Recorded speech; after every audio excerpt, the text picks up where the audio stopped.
പുലർച്ചെ നല്ല മഴയായിരുന്നു. എന്നാൽ പിന്നെ ഒരു കട്ടൻ കാപ്പി കുടിക്കാമെന്ന് വിചാരിച്ചു. നല്ല മഴയും ചൂട് കാപ്പിയും, ആഹാ! പക്ഷേ ഇതൊന്നും ആസ്വദിക്കാനുള്ള സമയമില്ല കേട്ടോ. 7 മണിക്ക് മോളുടെ സ്കൂൾ ബസ് വരും.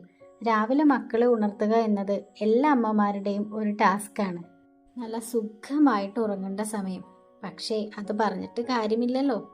Good morning. അങ്ങനെ മോളെ വേഗം കുളിപ്പിച്ച് ഫുഡ് കൊടുത്ത് റെഡിയാക്കി.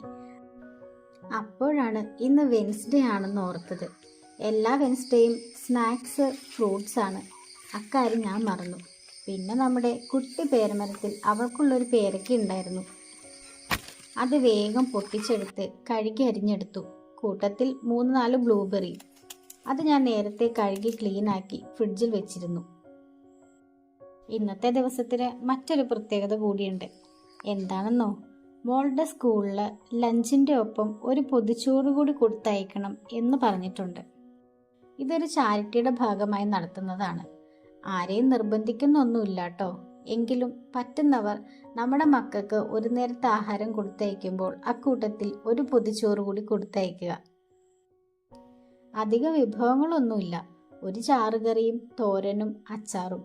ഒരു മുട്ട വറുത്തതോ മീൻ വറുത്തതോ എന്തെങ്കിലും വെക്കണമെന്ന് ഞങ്ങൾക്ക് ആഗ്രഹമുണ്ടായിരുന്നു. പക്ഷേ അത് പാടില്ലെന്ന് സ്കൂളിൽ നിന്ന് നേരത്തെ നിർദ്ദേശം നൽകിയിരുന്നു. വേറൊന്നും കൊണ്ടല്ല കേട്ടോ. ചിലപ്പോൾ നമ്മൾ ഈ ഭക്ഷണം കൊടുക്കുന്ന ആള് വെജിറ്റേറിയൻ ആണെങ്കിലോ. എന്തായാലും നമ്മളെ കൊണ്ടാകുന്ന വിധം ഒരു കുഞ്ഞു ചോറുംപൊതി കൊടുത്തയക്കുന്നുണ്ട്. ഇതിൽ നിറയെ ഞങ്ങളുടെ ഒക്കെ സ്നേഹമുണ്ട്. കൃത്യസമയത്ത് മോളിതാ സ്കൂളിലേക്ക് ഇറങ്ങായി. അമ്മയാണ് എല്ലാ ദിവസവും അവളെ ബസ്സിലാക്കി കൊടുക്കുന്നത്. ഇതൊക്കെയാണ് കേട്ടോ ഞങ്ങളുടെ ഇന്നത്തെ കുഞ്ഞു വിശേഷങ്ങൾ. അപ്പോൾ ഇനി ഓഫീസിലേക്ക് പോകാനുള്ള തയ്യാറെടുപ്പുകൾ ചെയ്യാം. ഇന്ന് നല്ല മഴയാണെന്ന് തോന്നുന്നു. എല്ലാവരും സേഫായിട്ടിരിക്കുമെന്ന് പ്രതീക്ഷിക്കുന്നു. ഈ വീഡിയോ ഇഷ്ടമായിട്ടുണ്ടെങ്കിൽ ചാനലൊന്ന് സബ്സ്ക്രൈബ് ചെയ്ത് സപ്പോർട്ട് ചെയ്യുമല്ലോ.